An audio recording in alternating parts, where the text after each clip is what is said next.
सास की बीमारी। शादी के ठीक बाद नेहा की सास की तबीयत बहुत खराब हो गई।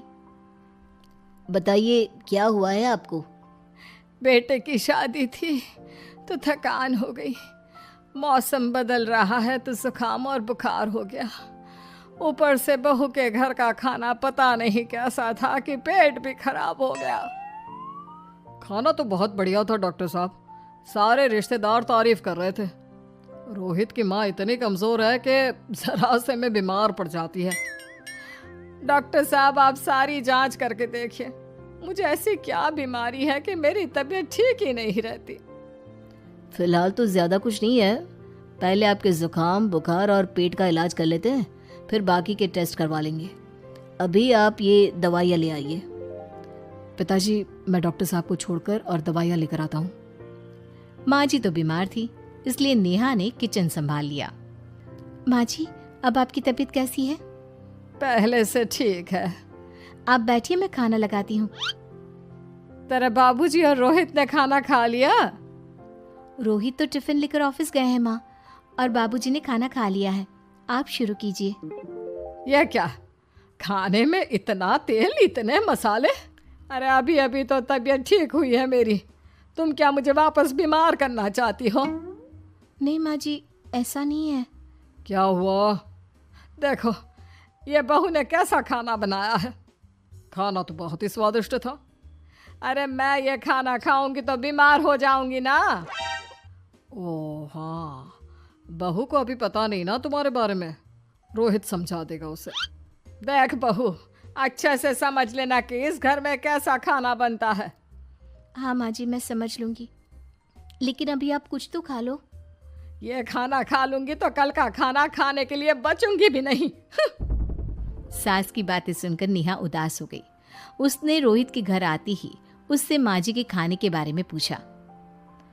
आज माँ जी ने मुझे खाने के लिए बहुत बुरा भला कहा। माँ को मसालेदार और तेल घी वाला खाना सूट नहीं करता, वो बीमार पड़ जाती हैं। ऐसी क्या बीमारी है माँ जी को? पता नहीं, आज तक कई डॉक्टरों को दिखाया, कितने टेस्ट करवाए, लेकिन कोई बीमारी पकड़ में ही नहीं आई। नेहा को कुछ समझ में तो नहीं आया, लेकिन उसने अपनी सास के हिसाब का खाना बनाना सीख लिया। माँ जी आज तो खाना ठीक है ना? खाना तो ठीक है, लेकिन ये मुआ रेडियो क्यों चल रहा है इतनी तेज आवाज में?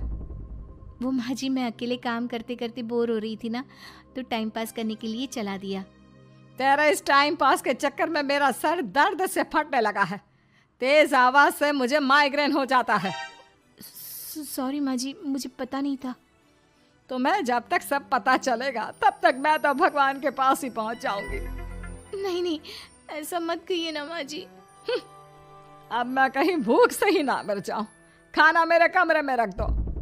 बेचारी नेहा, उस दिन उसे बहुत दुख हुआ। नेहा तुम रो क्यों रही हो?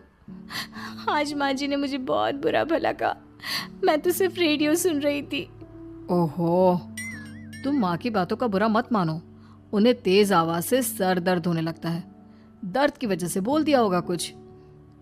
लेकिन मुझे तो ये सब पता ही नहीं था ना, इसलिए बाबूजी ने मुझे पहले ही फोन करके सब कुछ बता दिया, और मैं तुम्हारे लिए ये हेडफोन लाया हूँ। अब तुम अपने गाने भी सुन सकती हो और माँ को परेशानी भी नहीं होगी। ये सिर्फ एक बात का हाल है, लेकिन माँ को तो हर चीज से परेशानी है। अब क्या कर सकते हैं, माँ बीमार ही इतनी रहती है। लेकिन माँ को ऐसी कौन सी बीमारी है? तुम्हें बताया तो था, किसी भी डॉक्टर को माँ की बीमारी समझ में नहीं आ रही। अब तुम भी ये सब सोचना छोड़ दो, ये हेडफोन लो और अपने पसंद के गाने सुनो। रोहित के गिफ्ट से नेहा की एक परेशानी तो दूर हो गई, लेकिन उसके मन में कई सवाल खड़े हो गए। आज मैं देर से उठा हूँ या तुम जल्दी उठ गई? वो माँ जी को कल रात भर सर दर्द हुआ ना, तो जल्दी उठकर उनकी जगह मैंने पूजा कर दी। अरे वाह, अच्छा अच्छा, हे भगवान ये किसकी करामत है? ये तो माँ जी की आवाज है। चलो चल के देखते हैं। क्या हुआ माँ? अच्छा, ये घर में गुलाब कौन लाया? मुझे नहीं पता, मैं तो अभी उठा हूँ। माँ जी आप कल रात भर सो नहीं पाई, तो मैंने जल्दी उठकर पूजा पाठ किया। घर में फूल नहीं थे ना, तो मैं बाजार से गुलाब के फूल ले आई। नेहा, माँ को गुलाब के फूल की एलर्जी है। अब मुझे ये कैसे पता होगा? अच्छा, तुझे कुछ पता नहीं तो तू वही काम क्यों करती है जिससे मेरी तबीयत खराब हो जाए? रोहित के बाबूजी, ये बहू मेरी जान लेना चाहती है। माँ जी, मुझे ऐसा करके क्या मिलेगा? वो तो तुझे ही पता, लेकिन कुछ तो है। रोहित की माँ, बस करो। बेचारी बहू को कुछ पता ही नहीं है, बस इसलिए उससे गलती हो जाती है। जाओ तुम कमरे में। बहू, तुम रोहित की माँ का बुरा मत मानो। वो अपनी बीमारियों से इतनी परेशान है कि उल्टा सीधा बोल देती है। नहीं नहीं बाबूजी, मुझे बुरा नहीं लग रहा, मुझे चिंता हो रही है माँ जी की बीमारी की। ये बताइए कि माँ जी को ऐसी प्रॉब्लम्स कब से होने लगी? शादी के 6-7 महीने बाद से। बाबूजी, तब घर का माहौल कैसा था? अरे भरा पूरा परिवार था। मेरे बाबूजी, माँ, काका, काकी, मेरे दोनों बड़े भाई, दोनों भाभियाँ, दोनों के 2-2 बच्चे हैं, एक छोटा भाई और एक बहन। सब साथ रहते थे। इतना बड़ा परिवार? हाँ, मैं जब 10 साल का हुआ ना, तब पापा का ट्रांसफर यहाँ हुआ। उसके पहले तक तो हमारी जॉइंट फैमिली ही थी। और माँ जी किस चीज से बीमार पड़ जाती हैं? जब तेज गर्मी हो, ठंड हो या ज्यादा बरसात हो जाए।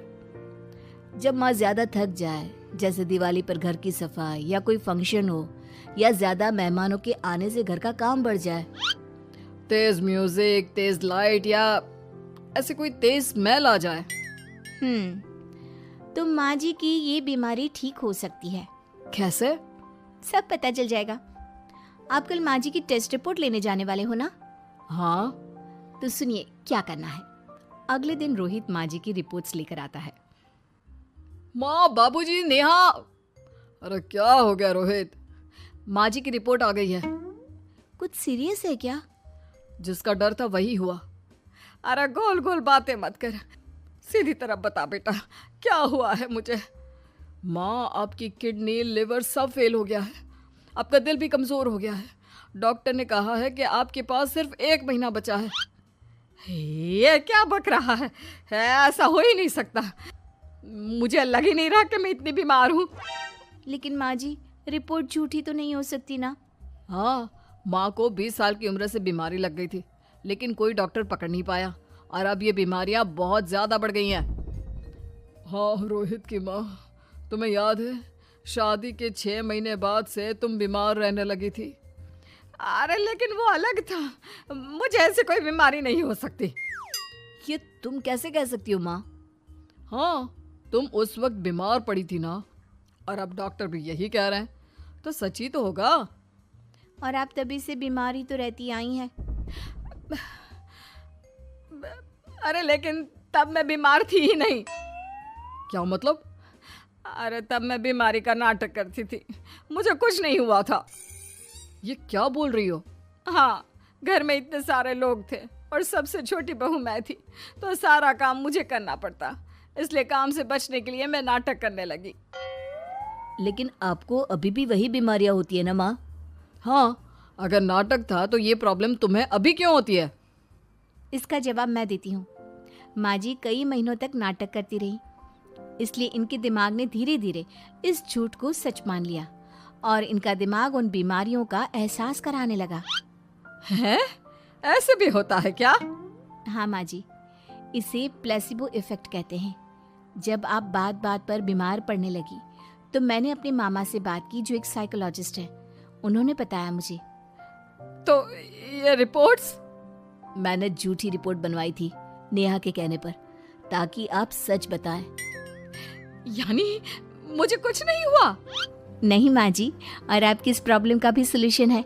हम किसी अच्छे साइकोलॉजिस्ट को दिखाएंगे और आप जल्द ही ठीक हो जाएंगी। वाह बहू, मैंने तुझे इतना भला बुरा कहा और तूने मेरी जिंदगी भर की तकलीफें दूर कर दी। थैंक यू और सॉरी बहू।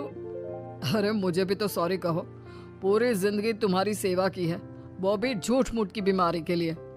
हाँ हाँ, आप भी माफ कर दो मुझे, बस सॉरी।